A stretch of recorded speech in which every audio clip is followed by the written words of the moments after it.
Okay, there we go. Okay, hi everyone. Good afternoon and welcome. Thank you so much for joining us today. My name is Aliza Abrams-Koenig, and I work at the Sacks-Herenstein Center at Yeshiva University. We are so excited to welcome back a lot of familiar faces from our summer professional development. And for all of you who were not with us, and everyone in general, thank you for taking the time out of your busy schedules to join us for this opportunity for continued learning and professional development. As a special welcome again to everyone, but those who are coming back from our summer program. We're delighted to see such a diverse representation of participants from schools, synagogues, nonprofits, university, and even spanning time zones. I think we might have one or two people on here from Israel, so thank you for joining us. This program exemplifies our center's mission, and I want to acknowledge the presence of our director, Dr. Erica Brown. We are here to support students, educators, community leaders through character development, leadership innovation, and meaningful impact. And we're thrilled to offer programs like this and look forward to more, including in-person workshops in the near future. And I do, of course, want to introduce our speaker, Mr. Jay Sullivan, the author of Simply Said, Communicating Better at Work. And I'm actually I guess I should spotlight myself, but there we go. And I'm going to spotlight Jay when he starts talking. So I'm going to put Jay's bio into the chat because I think he has a lot to share and I don't want to take up time reading it, but many of you have his book. So hope you at least read the inside flap and you know who he is. So actually, Jay reached out to us. We had chosen his book to focus on at our summer professional development, and he saw our ad. I still actually don't know how you saw our ad, but we'll hear about that maybe. And he reached out to us to connect, and he graciously signed 100 copies of his book, and not just writing his name. He actually wrote a note. I don't know how it took. You did all that, and it took, I'm sure, a lot of time. So thank you. And again, for those who don't have it, I'll pop a link into the chat, but it's available on Amazon. And so just so people know the flow of today's event, Jay will be leading a 1-hour session covering key topics from Simply Said, along with some new material that he's excited to share with us. And for a smooth experience, unless Jay says to unmute yourself, we ask that you remain muted. And you can feel free to type any questions in the chat. There will be time for Q&A at the end, and this will definitely be a highly interactive session. And I hope if anybody has anything they need to ask or anything like that now, you're welcome to. But without further ado, I'm going to pop Jay's bio into the chat, and I'm going to turn the floor to Jay. So thank you again all for joining us. Thanks very much, Lisa. I appreciate it. And welcome, everybody. Thanks. I'll add my thanks for taking your time today to spend a few minutes talking about how to communicate more effectively. Lisa, you asked about how we came to be connected. I don't know either. I just remember that I got an email from a friend who said, "Hey, your book is being used at this talk," and so I reached out and said, "If I can help coordinate that, let me know how I can do that."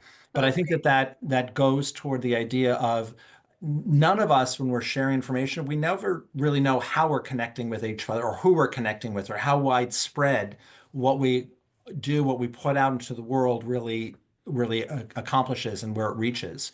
And that's true for all of you. The work that you're doing is tremendously important. And as you reach out to the world, we don't know where all those ripples go in what we do. But eventually we find out that we're connecting with people and we're building those relationships.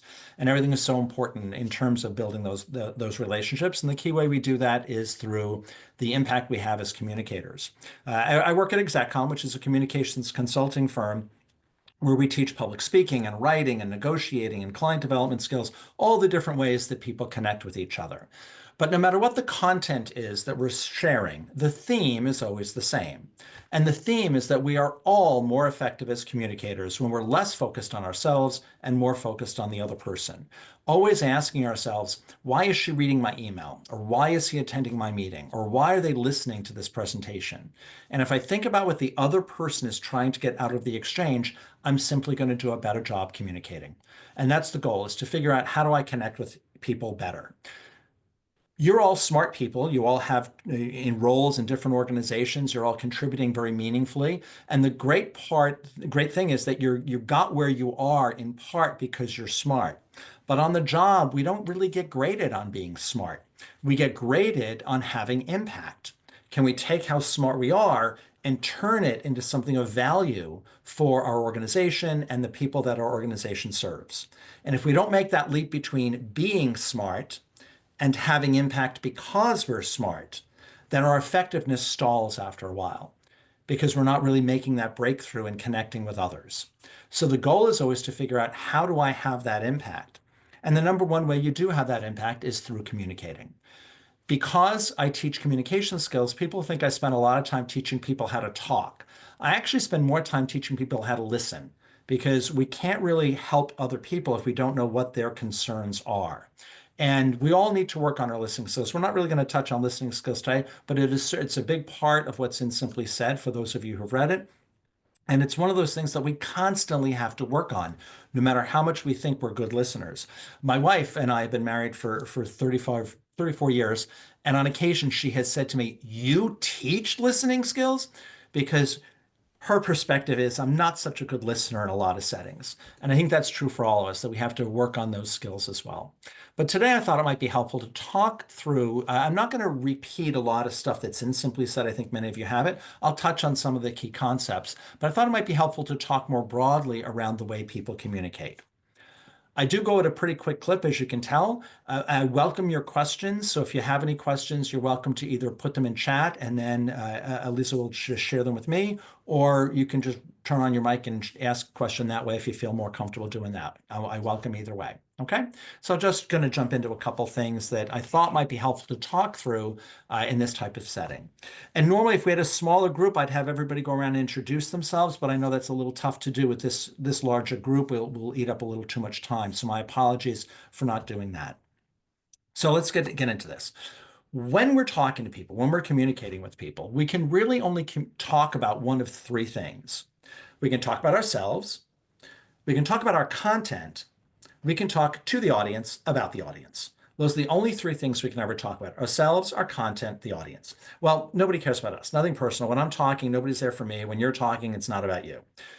They don't really care about our content. And that's a really hard thing for most of us to hear. Because I used to be a lawyer, I spent a lot of time with partners at law firms, teaching them communication skills. And when I tell them no one cares about your content, you should see the look on their face. They get very flustered by that. Instead, it's not that they don't care about our content. They care about how our content impacts them, which is different from the content itself. So the goal is always to talk to the audience about the audience. But what does that mean in execution? I hope do you all have something to write with today? It'll be really helpful to you if you've got something to write with and something to write on. So what does it mean to focus on the audience instead of yourself? And it's not at the 10,000-foot level. It's on a very tangible, concrete level. What does it mean to talk to people about people? So here's how most people start talking in a meeting. So jot down the following line. Jot down, what I want to talk about today is ... What I want to talk about today is. Just jot that down. What I want to talk about today is. What I want to talk about today is. Okay, take a look at that line. You, the content, the audience. Who is that line about? Anybody, just turn on your mic and tell me who that line's about. I. It's all about me. Right, Ed, thank you. It's all about me. Almost everybody starts talking in a meeting by saying what I want to tell you, what I want to do today, what I want to cover, what I want to share with you. They start with the words, what I want, as if anybody cares what you want. Nothing personal, but nobody cares what you want. So cross that line out. Get away from that language. And instead write down, and I won't make you cross this out, write down what I thought might be helpful to you today is. What I thought might be helpful to you today is. What I thought might be helpful to you today is. The minute we start with that language, two things happen. First of all, we've told our audience, and it might be an audience of 1, it might be an audience of 100, but we've told our audience very directly, I've put all my attention and focus on you. But much more importantly, before we get on that Zoom call or walk into that meeting, we have that line running through our head, helpful to them, helpful to them, helpful to them. And it makes us pause and challenge ourselves and be really thoughtful and judicious about, is this really helpful to this person? And it makes us focus on our only legitimate reason for being in the conversation, which is to be helpful to somebody else. And it's not just a semantic difference, it's a substantive difference in the way we connect with each other. So let's say that Ari is my manager. So I have to go talk to Ari. Ari's a busy guy. He's sitting in his office. He's got a million things going on. I knock on his door and I go, Ari, I want to give you a quick update on the Acme situation. He's thinking, well, Jay, let me drop everything I'm doing because you want to give me an update. All I'm doing is interrupting Ari. But if I think about why would this information be helpful to him right now, then maybe I say, you know what? He doesn't care right now. I'll talk to him tomorrow. Or I figure out, no, this is relevant. But then when I knock on his door, instead of saying, I want to give you an update, I end up saying, hey, Ari, I think you've got a meeting coming up later about Acme. I thought it might be helpful if I gave you a quick update on that. He's going to be thinking, great, you're thinking about me, you're thinking about my needs. I haven't had a chance to think about it. You're being a more strategic ally to the person to whom you're speaking.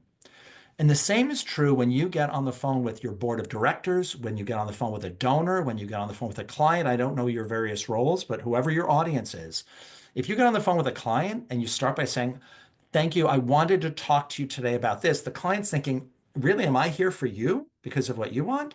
As opposed to thinking about framing things in terms of what's important to the other person. So that shift in your language from what I want to what I thought would be helpful to you immediately makes you more connectable to the other person and of interest to the other person. So I'm going to encourage you to just make that small shift in the way you start talking to people. As we talk about communication skills for the next half hour or so, we're not going to talk about the right way to do things and the wrong way to do things. Communication skills don't work that way. This is not binary. It's more about a spectrum of effectiveness, less effective on one end and more effective on the other. So where are you on that scale? You're all at the high end of that scale, or you would not have the roles you have. The challenge is that there are little things we all do that move us down a notch and things we could do that would move us further up that scale in terms of being effective. The impact we have as communicators and as professionals is not based on the single instance of something. It's based on the cumulative effect of lots of different behaviors.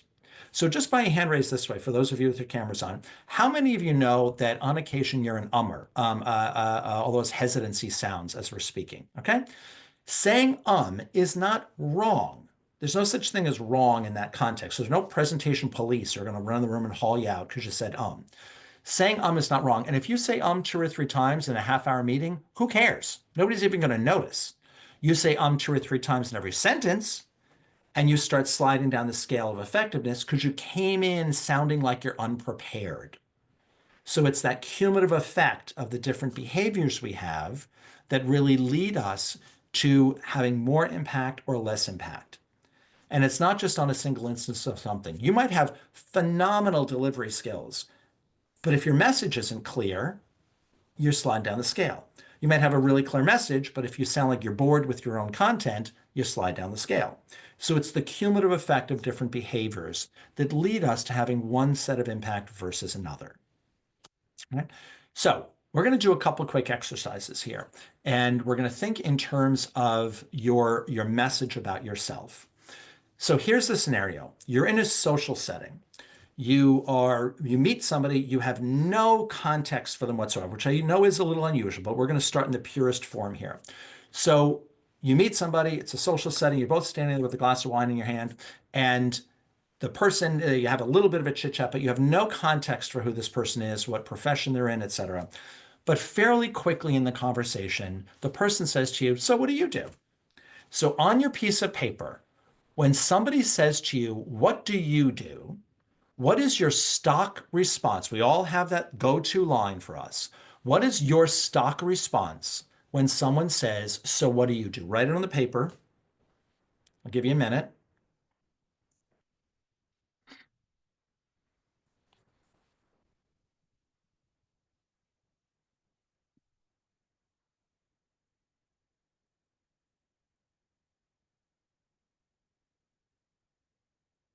If you're on paragraph 3, I already went back for another drink. So you lost me.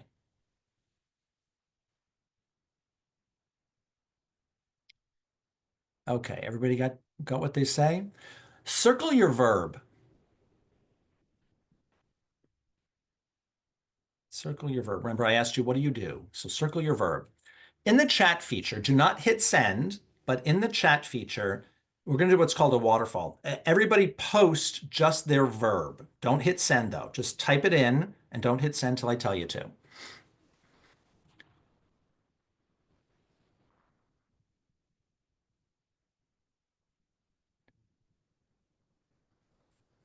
Everybody got your verb? Okay. Everybody. And if you can't find a verb, then we got a separate conversation to have. So everybody hit send.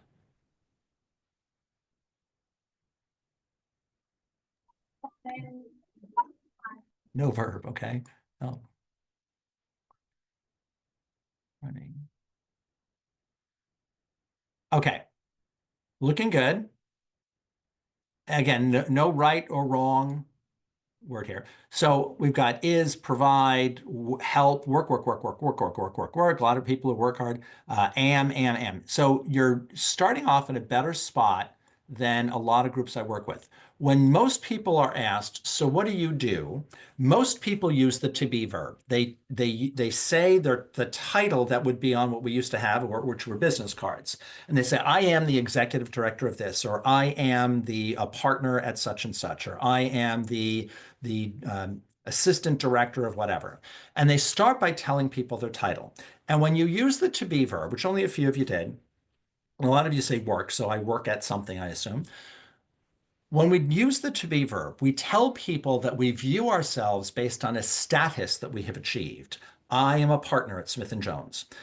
And that is inherently less interesting than if you use the verb, and I think one person did, at least one person did, the verb help. So Deborah H. Used the verb help. Instead of saying to people, I am this, if you use the phrase, I help who accomplish what, then instead of telling people you view yourself in terms of status, you're telling people that you view yourself in terms of your contribution. So Deborah, if I can put you on the spot for just a second, would you be willing to share with everybody the full statement that you had? And you can turn on your mic if you would. Deborah, do you mind if I put you on the spot?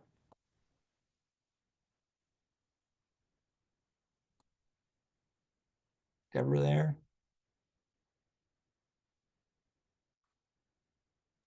I see she has her camera off also, so I don't know Okay. if she's All gonna right. join us. So what I'm going to ask you to do is, She put it in the chat. oh, she put in chat. Thank you, Deborah. Um, let's see. I help people communicate. Wonderful. That is, and honestly, Deborah, that is literally, thanks for sharing that. I was the managing partner of our firm for 12 years. When somebody said, so what do you do? I never once said to people, I'm the managing partner of Exec. We're a small company. Nobody knows who we are. And what does it mean to be managing partner? That tells you nothing about what I actually do. I would say to people, I help people communicate better, just like you, Deborah. And that's the goal. So, and I was working with a group of partners once at a law firm, and every single one of them, just about, when I said, fill out, write down what you do, almost everyone said, I am a partner at Smith & Jones. And I had the unfortunate role of telling them, when you start by telling people, I am a tax partner at a law firm, that does not start conversations, that tends to end conversations. Not because that's not interesting, but because where do you go from there? But one partner I said, so what do you do? He said, I marry money to movies. I said, what a great line, right? He found funding for arts projects, and this was really powerful. And it was the kind of line where you wanted to know the second line. So one of his other colleagues said, oh, I get what you want me to do. And I said, okay, what do you do? He said, I make my clients' problems go away. And I said, well, now you sound like a hitman for the mob. So we need a little bit of context there. We need something to hang our hat on. So I'm going to ask you all to rewrite your statement of what you do using the framing, I help who do what. I'll give you just a moment.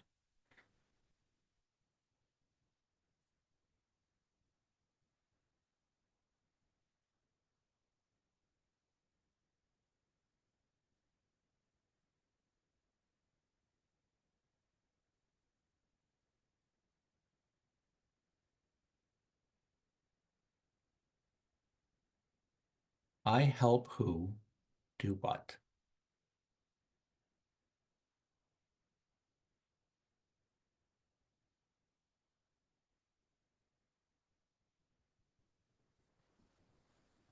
Okay, I'm not going to put anybody on the spot. I'll just ask for a volunteer. But would anybody be willing to share? And you can just raise your hand using that feature so more than one person doesn't speak out at once. But would anybody be willing to share their before and their after statements? Any volunteers?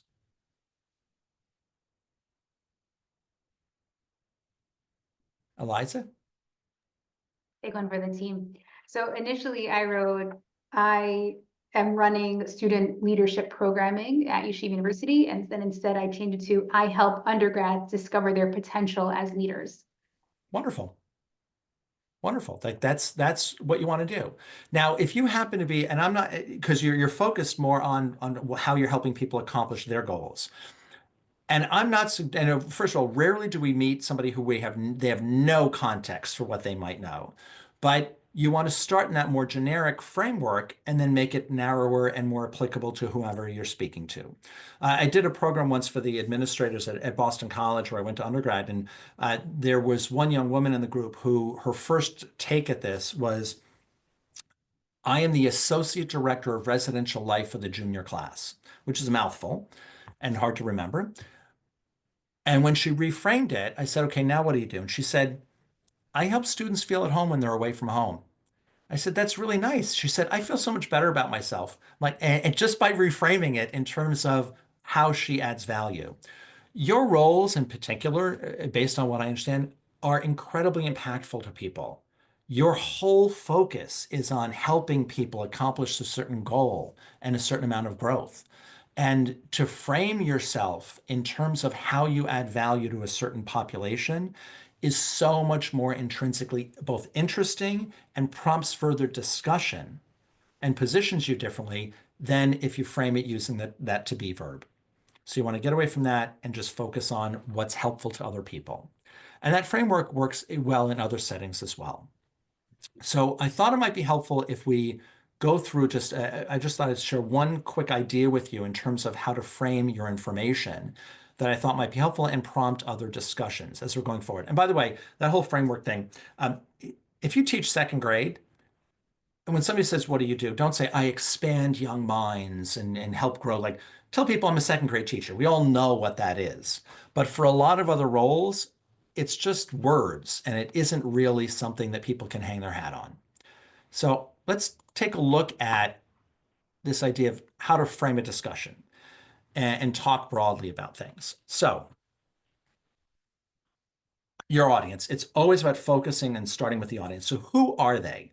Ask yourself who they are, because that's going to tell you how well do they know this context? How well do they know this information? Where do I have to start with in terms of detail? And what is important to them? So if you ask who they are, you'll think about their role, their experience, their focus. Then what's their level of expertise? Just by show of hands this way, for those of you on camera, how many of you have ever spoken to an audience where some people in the room are really well versed on something and some are neophytes? They're brand new to this topic. Okay? Ever had a mixed audience that way? So on your pad, jot down the phrase preface language. Preface language.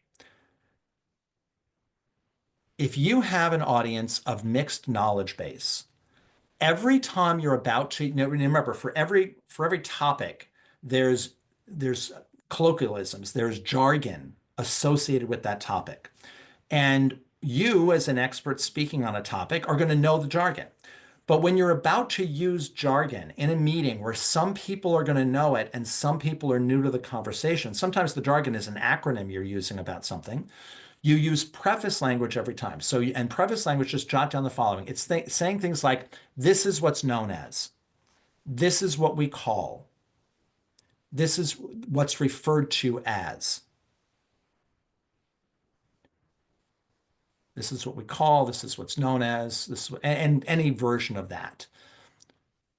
If you use that preface language before you use anything that even could remotely be considered jargon, what you do is you're telling the people who are really well informed, I too am an expert, I know the jargon.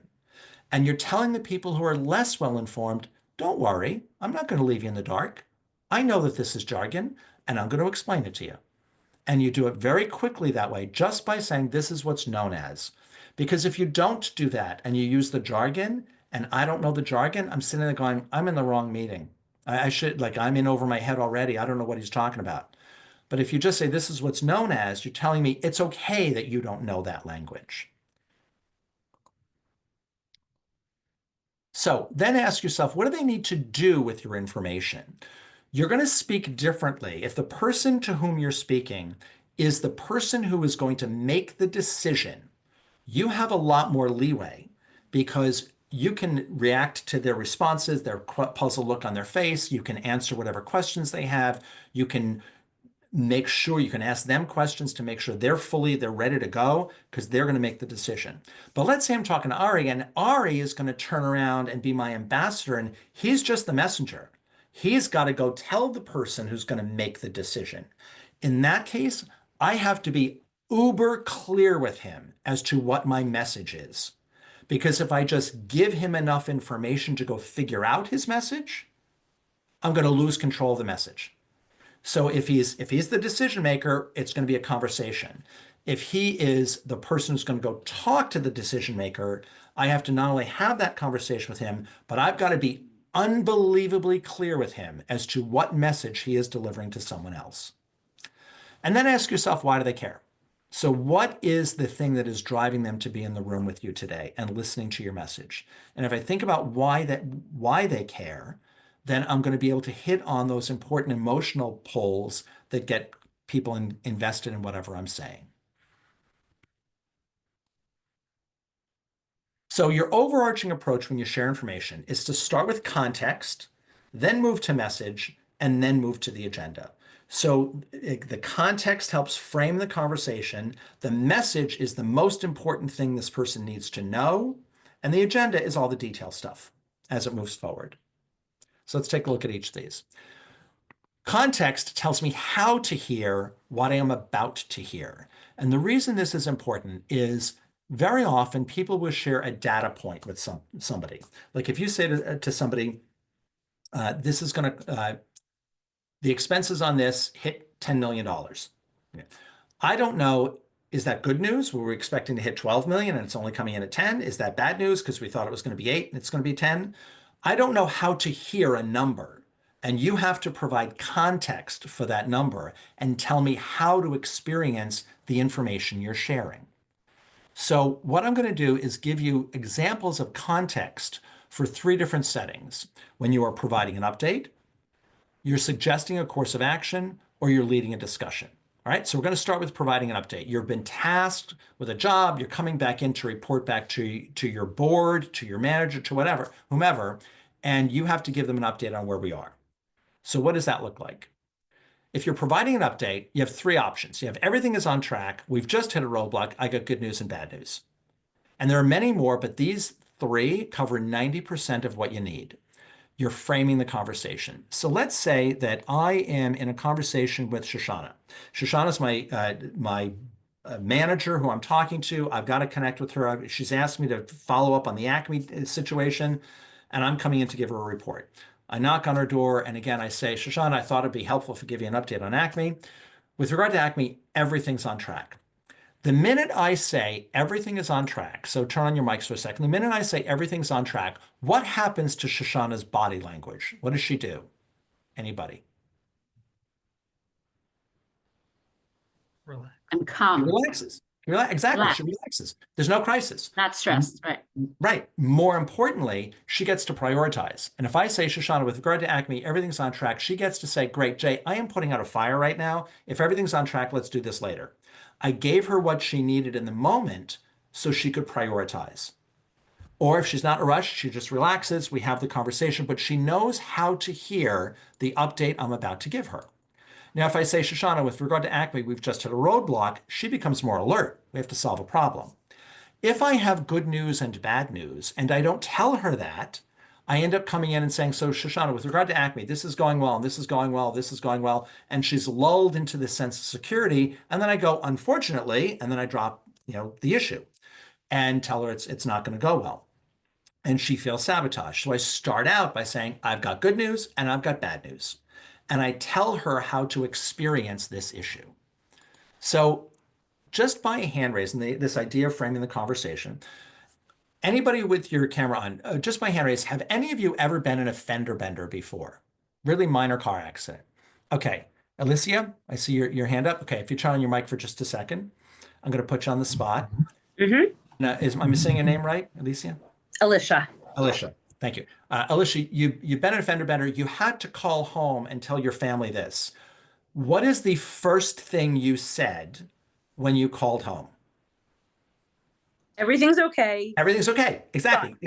That's it. Everything's okay. You framed the conversation. You didn't start by saying, I've been in a car accident, because you know that causes panic. You framed the conversation by saying, no one was hurt. Well, the squirrel, there's an issue, but you're like, no one was hurt. That frames the conversation. I have to tell you, I've been in this little car accident. And they immediately went, oh my gosh, are you okay? You're like, yes, no one was hurt, but you knew how to frame the conversation. I will tell you, I did that with another group recently, and this guy, I said, okay, and what's the first thing you said? And the first thing he said was, it's not my fault. I'm like, okay, that's a wacky family dynamic, but okay. So that's what framing the conversation is about. It's telling people how to hear what you're about to say. So now let's talk about if you're suggesting a course of action. So in this context, it's not like an ongoing project, but I've been tasked with solving a problem, figuring out a solution to something. When I come back in to report to, let's say the Baron is my manager, I don't just walk in and tell him, here's the solution. I tell him I have a solution so that he understands how to hear this information. Or I might say, I've got a few options. And I'm going to tell him I got a few options, because if I'm sharing the first one and I haven't told him I've got a couple of these, he's listening to this going, I do not like this at all. Is this the best you got? But if I say I got a couple options, then as I'm going through the first one, if I'm saying he doesn't like it, I can pivot to the second. Or I might have to tell him, hey, Baron, I got a couple options. You're not going to like either one of them. But I tell him how to experience what I'm about to share.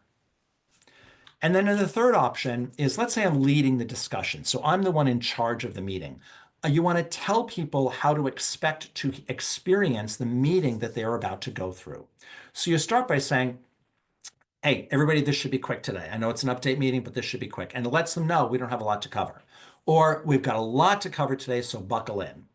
Or I might want to tell people, this isn't about me reporting out today. Today's about brainstorming.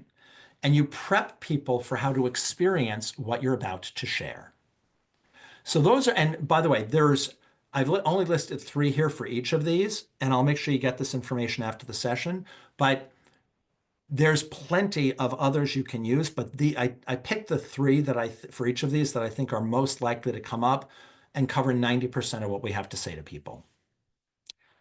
Okay, so after context, we're going to talk about messaging. So before I move on to that, any questions about context?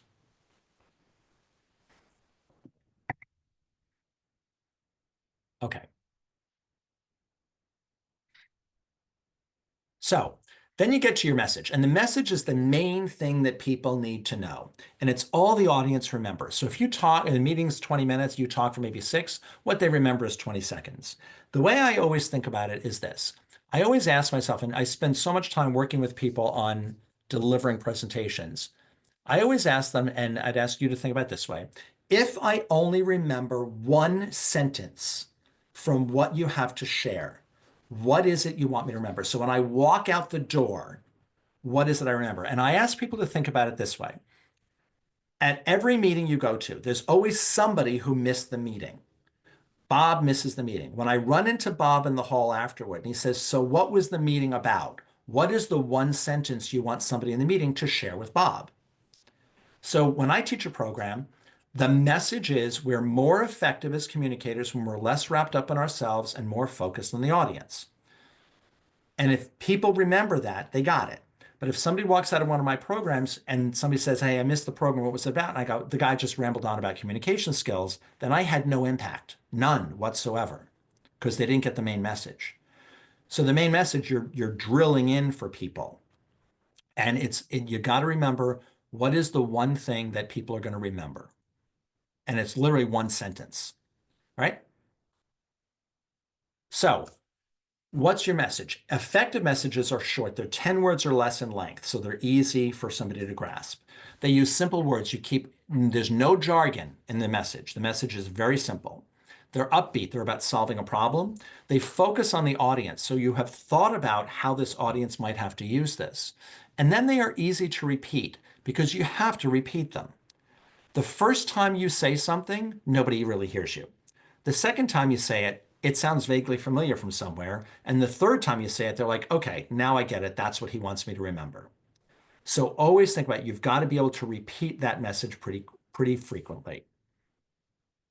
The so I've been in my town. I live in Pleasantville, New York, and I've been in town for a long time. I actually grew up here when I was in high school. And so I'm fairly connected to my parish, my Catholic parish. And four times the group of priests who run our parish have said, would you come in and talk to the priests about how to have their message and give their homilies and whatnot? I'm like, sure. And so I usually have two messages for them. And one is, Father, just first of all, if you can't save me in 10 minutes, you're not going to save me in 20. So let's keep it short. And the second piece is when I walk out the door, do I have one sentence resonating in my head that's going to be helpful for me this week? Like that's what I want to know. And so if you're all up here, I'm not going to remember what I need to say. If you make it real for me and say, think about this week, and it's just one sentence that's going to resonate in my head, that's going to work for me. So let's get into after the message. What I'm going to ask you to do is you have already created a message for yourself. Ideally, whatever that message is for yourself is the same message or pretty close to it of your organization. So maybe your department. But if you are in a small department in a large organization, what is that organization's message? So like you help whatever it is that you population within your organization do what? Your organization helps who do what? I'd ask you to think about that. That's for after this session, not right now. What we're going to do is we're going to start with your next meeting. All right? So here's what I'm going to ask you to do. Take a pad and just put whatever paper you got. Just put one at the top, two about a third of the way down, and three a third of the way down. So just give yourself a lot of space below each. 1, 2, and 3. I assume you're all busy professionals. You have a number of different initiatives going on. Next to each item, 1, 2, and 3, write down the name of a project or initiative or issue that you are dealing with. Just the name. To just jot down one next to number 1, another one next to number 2, another one next to number 3. 1, 2, and 3.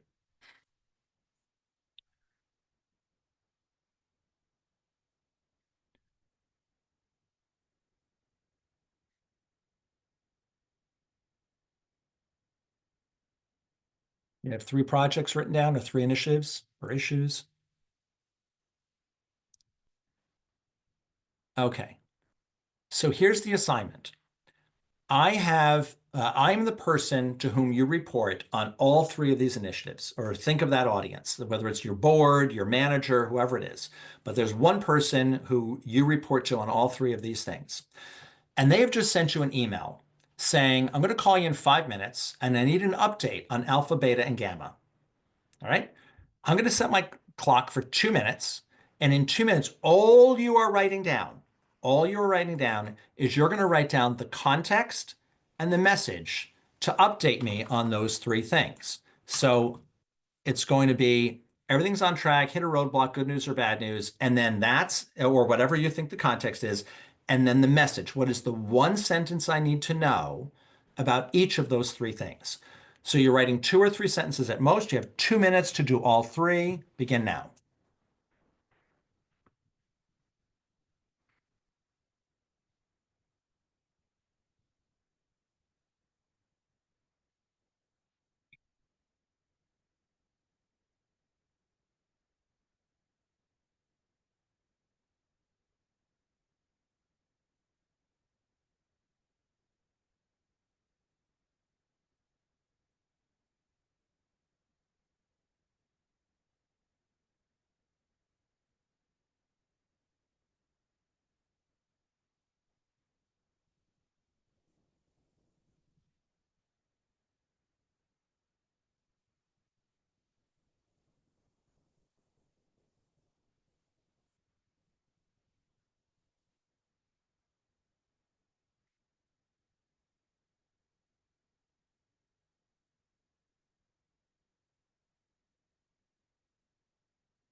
We have about 20 seconds left.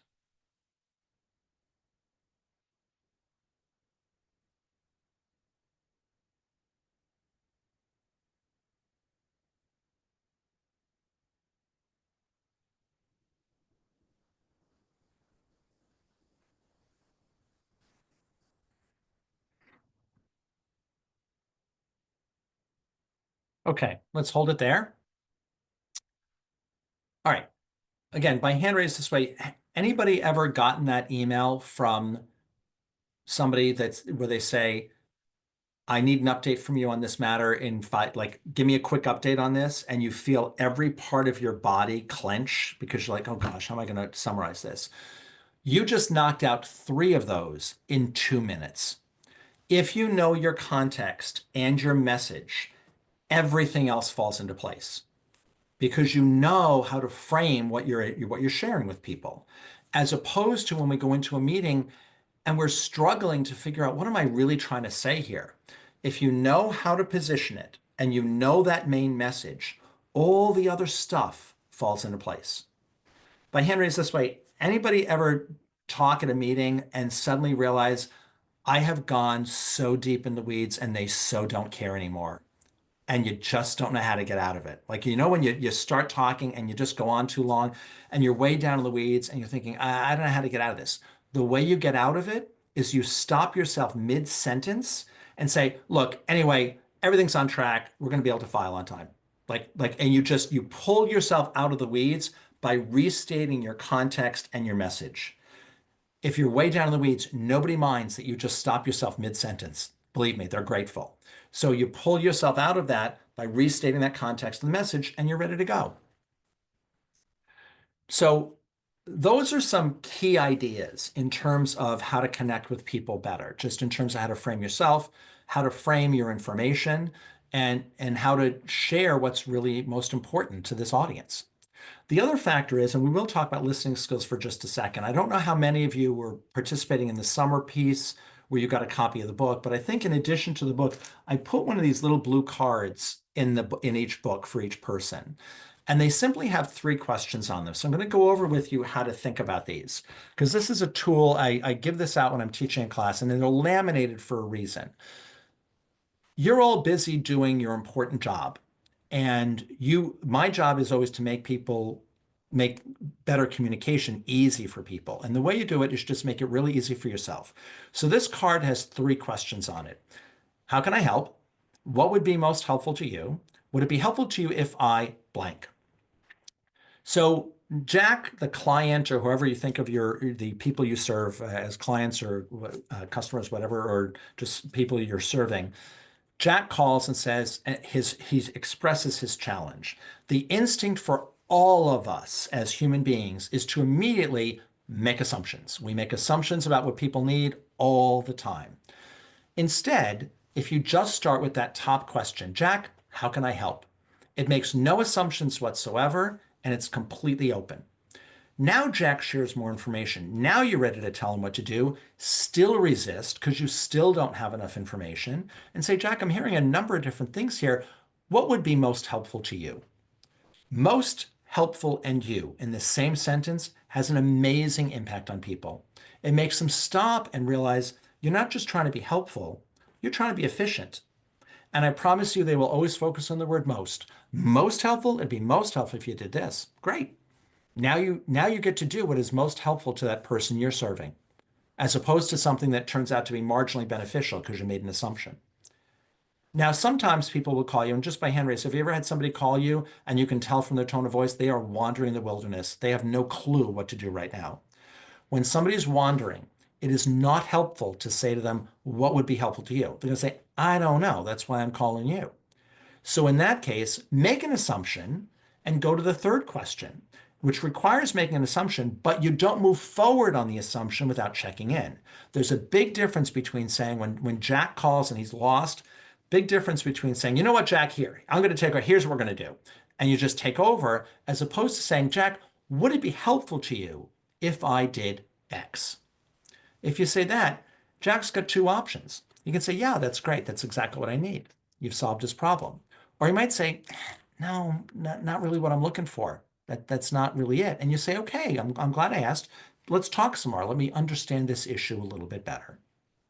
In all cases, what you're not doing is moving forward based on an assumption. I came up with this and started doing this years ago when when our kids were much younger. I'd be working, I'd come home from work. My wife is standing at, we had 4 kids, right? I'd come in the house, my wife's standing at the stove making dinner. I see 2 kids sitting at the table doing homework, 2 are off doing God knows what. And I look at the situation and I see a sink with some pots and pans in it. I want to be helpful. I go over and immediately start cleaning up the kitchen a little bit. And within 2 minutes, my wife would say, honey, I really appreciate that, but that one's got to get to scouts. That one's got to get to soccer. The other one needs to be in here doing the homework, and the baby needs to be in the bathtub. And I realized I was much more efficient if instead of assuming how to be helpful, I could just say, how can I be helpful? I'm really good at taking direction, and she's really good at giving it. So it just makes my life a lot easier if I just say, how can I be helpful? And take direction that way. So I've been talking for a while. I hope this has been helpful to you. I'll open it up for questions and glad to respond to anything I can for you. Again, I hope this has been helpful for you. What questions can I answer for you? Yes, please. You did. Yeah, I have a question. One of the things you said was, how do I get somebody to care about what I have to say? But what if you know that they don't care? The specific example is tonight, for example, is a Board of Ed meeting in Teaneck. And there are a lot of anti-Semites who come to these meetings and push a very anti-Semitic agenda. And they don't care about anything that the Jewish community has to say about how Jewish students are being treated in the public schools. So how do I prepare, or how do other people who come who want to represent our community, how do we prepare for that? Okay. Well, first of all, I'm sorry you're facing that challenge. I know it's not unique, which is unfortunate. And sometimes we have to think about, well, why are we going in there? What is our purpose in being there? And if I am talking to somebody who I know does not want to hear my message, then sometimes the purpose of talking is just to make your statement. Like because we have to have our voice out there. We have to keep making our statement and pushing. And maybe what we think about is how can I make this relevant to what they care about? If you're talking to the Board of Education, they have a responsibility to take care of all of their students. And highlighting that for them, that is part of their job, and that this is a part of their population that is being intimidated, being harassed, being whatever it is, or language you want to use, you highlight why this needs to be important to them by saying, I know that your job is to take care of all students. How can we be helpful in getting you to do that? And how can we highlight for you what the challenges are? And perhaps there's an opportunity in those settings to even ask questions or position, here is a way that our organization can be helpful to you in accomplishing this goal. But you as a board have a responsibility to do this. And we want to make sure that we're facilitating you accomplishing that obligation that you have and finding some way to make it relevant to them. And sometimes we tell people our message just so that we keep our message out there, even if we know it's going to fall on deaf ears for a while.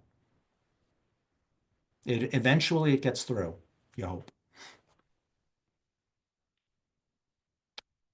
Other questions? Hi, Jay. Hi, Shava.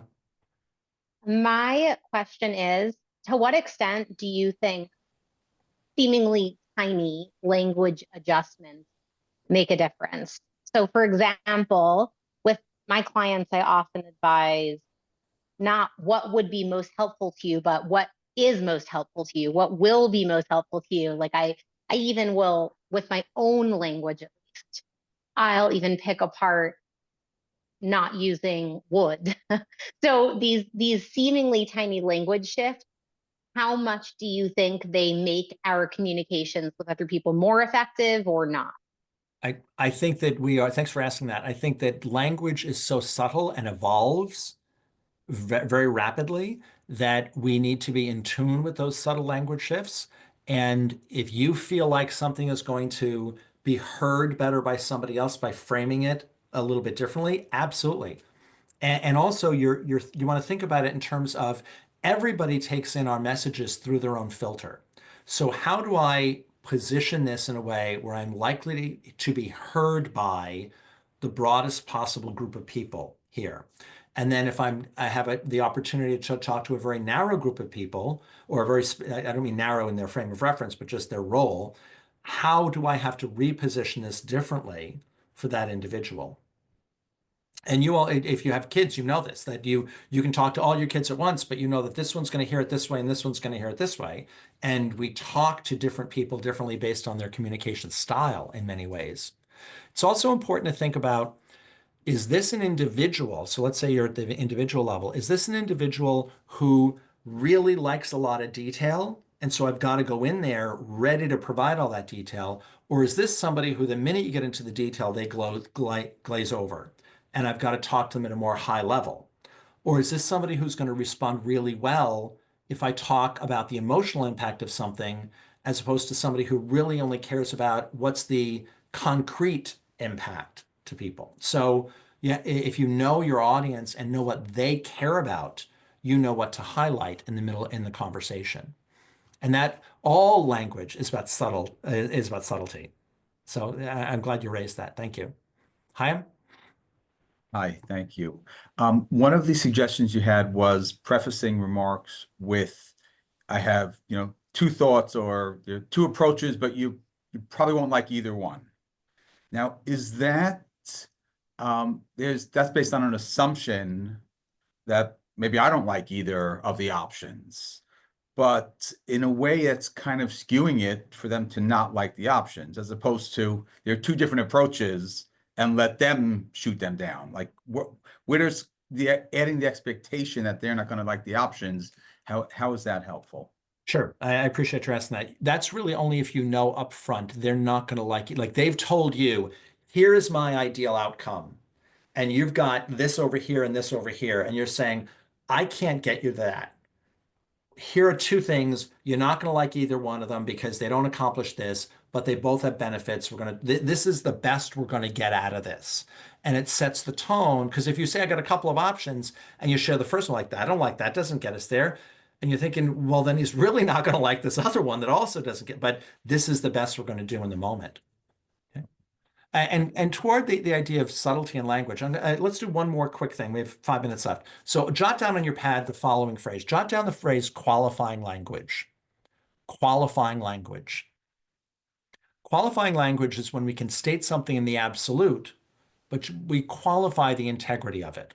So jot down the following phrases. Jot down kind of, sort of, basically, essentially, kind of, sort of, basically, essentially, and then in quotes, put upspeak.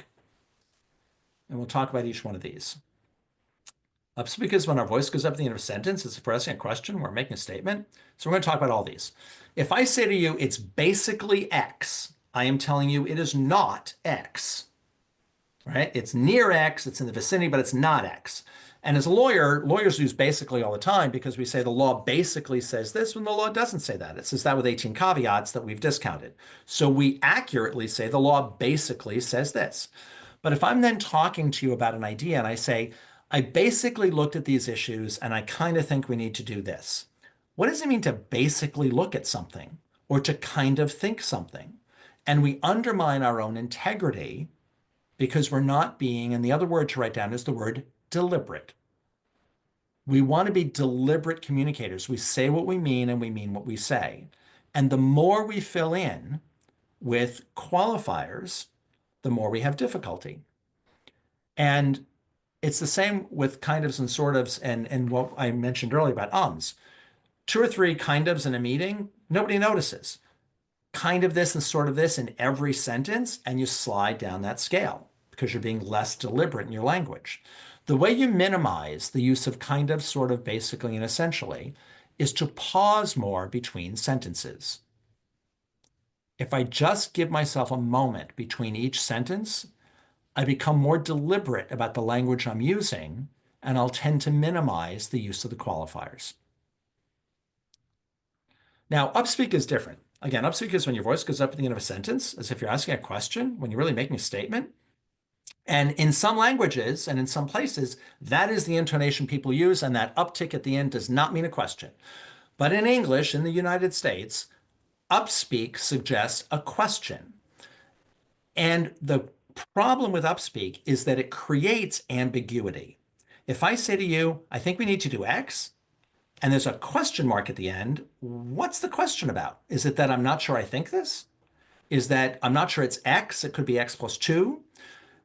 I may not, let's say that I'm thinking it's, you're not going to like it, so I qualify it that way in case you don't like it and say, well, I don't like that. And I get to say, well, I wasn't advocating, I was just saying, and I get to equivocate.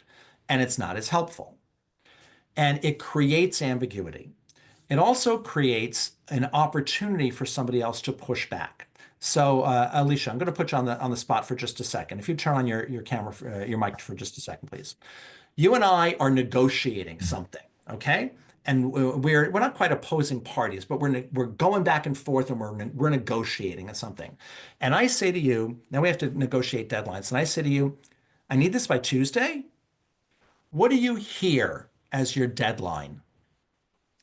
Sometimes within the range of Tuesday. Exactly. Otherwise known as whenever she's ready to give it to me, not unnecessarily on Tuesday. And I opened the door to pushback, as opposed to saying, I need this by Tuesday, where it's definitive, this is what I need. Now we're negotiating, she can still push back, but I didn't welcome the negotiate. I didn't welcome the pushback. And so that's why we want to be a little bit more assertive with our language that way. The way you minimize kind of sort of basically and essentially is to pause more between sentences. The way you minimize upspeak is to use crisp, clean gestures. If you use a crisp, and they don't have to be big or forceful, but if you have a crisp, clean gesture, when you're speaking with people, you are more likely to land your sentence and avoid upspeak. And it helps you sound more deliberate in your language. Oh, I see a question. If you have time for it, we can take it really quickly. Ed wants to ask a quick question. And sure, then we'll Ed. wrap up. So thank you. I'm sure this never happens to anyone on this group, but what if you're up before an audience and you've lost half of them in what you're speaking and the other half is paying attention? Is there anything that you can do in the middle of that to try and bring the whole room back, on cue? Sure. I appreciate you raising that. The thing I think that makes a conversation or a presentation in that kind of setting really impactful and more conversational is to use rhetorical questions and to use them as part of things. So let's say I'm going on and I know I've lost people. And do you mean lost them in the sense of they're already objecting to what I'm saying, or they're just tuned out? Okay. They're on their phones, they're looking somewhere else, they're talking to their buddy. So the way you do that is, first of all, use never happens to me, by the way, never. Yeah. So use a bigger gesture, and you change the tone of your voice, and you ask a question. And the question you might ask is, so why should you care? So why is this important to us? So why does this matter? And when you use a question like that at some point during your discussion, what you're doing to people is all of a sudden they're like, oh, why should I matter? And suddenly they're paying attention again. And it pulls people back into the conversation. And you obviously have your answer now as to why this is important. But using that as a way of bringing people back into the conversation can be really powerful. Okay. I like that. I apologize for going over it. I hope this has been helpful. By the way, I write for Forbes every other week, and I write for a blog for law firms as well, but I write for Forbes on leadership and communication. I post those on my LinkedIn page every time they come out. So if you want to get those, just feel free to link to me on LinkedIn, and I'd be glad to share, and you'll get them when they post. And I hope that's helpful to you. Thank you all for the work you do. It is important, vital work that the world should respond better to. Unfortunately, sometimes it doesn't, but you're doing important work, and I value it tremendously, and I know your communities do, and I hope this is in some way helpful to you. Thank you. Thank you so much, Jay. This was fantastic. I've gotten a lot of private messages, how everyone is loving this. So really, really appreciate all of what you just taught us and your contributions in general through your book. I want to thank everybody again for being here and for joining us.